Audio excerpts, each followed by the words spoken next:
been intimidated by the Taliban. They were on the front lines with NATO forces in Afghanistan, but now they and their families hide in the shadows, hunted by the Taliban, which calls them traitors. I'm scared of that, and I'm sure if they catch me, they will kill me, because we have evidence of the many interpreters, like Afghan, like other interpreters that has been killed. So there is no difference for them, for the Taliban. They're too scared to show their faces, too terrified to give their real names. These men serve British forces as interpreters, often in the most dangerous provinces. But the UK government has refused to give them asylum, even though their lives are in danger. Why these people have been abandoned by the British government? What is their fault? Where are the human rights? Where are the high-ranking officials? They don't care about us. Why the British Parliament don't care about us? Why they have turned on their blind eye on us? They have certificates of commendation and medals awarded to them. They were the eyes and ears of British units in the front lines, and their work was essential to operational safety. It made them hated by the Taliban and ISIL. Definitely, sir, they will not talk to us anymore, so they will straight away, they will kill us. Not only me, everyone, because they did before in the past, we saw him. And so this is the big issue. They will not leave us alone.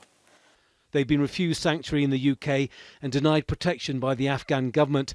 They have reason to be afraid. Sakidad Afghan was an interpreter for the Americans. He was abducted, tortured and killed by the Taliban, and his body left on a Kabul street as a warning. He is one of many Afghan interpreters who've been murdered. The interpreters who work for the British are victims of a hardline immigration policy introduced by Prime Minister Theresa May when she was Home Secretary. Afghan interpreters are only allowed to settle in the UK if they served in Helmand province for 1 year between 2011 and 2012. Most of these men served for up to 6 years, but before that period. The United States and other NATO countries have been more sympathetic to Afghans who work for them in Afghanistan. The US, for example, granted asylum to 9,000 former employees and 17,000 dependents.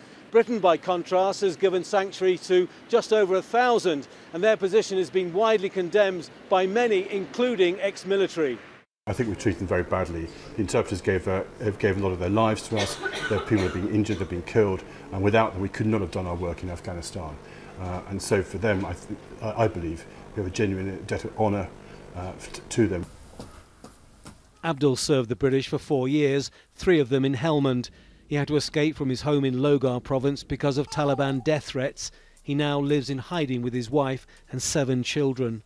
We have a lot of enemies. We are hiding and we are moving from one place to another. We are all in danger, including the children. We always worry about what will happen when we leave home because there are many Taliban spies around. Abdul says he is not resentful towards the British government, but he wonders how it can abandon those who loyally served with little thought for the consequences.